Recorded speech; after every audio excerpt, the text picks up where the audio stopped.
Life short, fly now. Forward. It's 1100 hours. We're flying from St. Louis to Wisconsin in a small Cessna. Weather reports looked okay when we left in the morning, but it soon started to close in.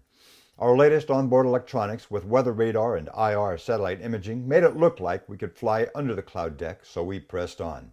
But the ceiling is coming down. Watching the radar, we try to divert around the weather. It doesn't work. Soon we find ourselves in a situation that kills more small plane pilots than any other factor. IMC, or Instrument Meteorological Conditions. Our plane is not instrument rated, so our only option is to find a spot and land quick. Brian takes the controls as I concentrate on navigating our way to safety.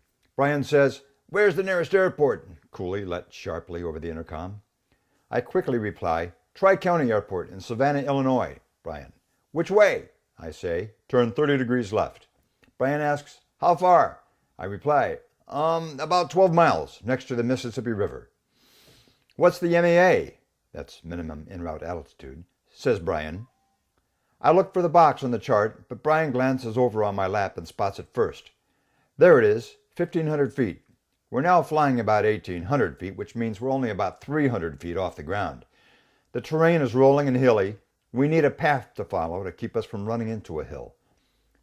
"There's a railroad track up ahead that runs right by the airport," I said. "Roger that," said Brian. "Now look for towers and obstructions along the track." The ceiling is closing in more. We have to drop down to keep the ground in sight. Some of the larger oak trees are 75 feet tall. We clear them by 20 to 30 feet. "There's the airport." Brian turned left, made a straight-in approach to runway 18, and held in some power to counter the crosswind. The tires squeak. "Great flying, Brian," I said. "Just glad you were there. It's good to have two people in the cockpit," Brian retorts.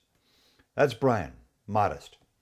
As a friend, and he has many, he is also a role model. He works diligently at his charitable pursuits, and when it's time to relax with his friends and a beer, the conversation is always lively and intelligent. Retired from the Air Force as a major after many years of service, he is a successful businessman, entrepreneur, aviator, and aircraft restorer.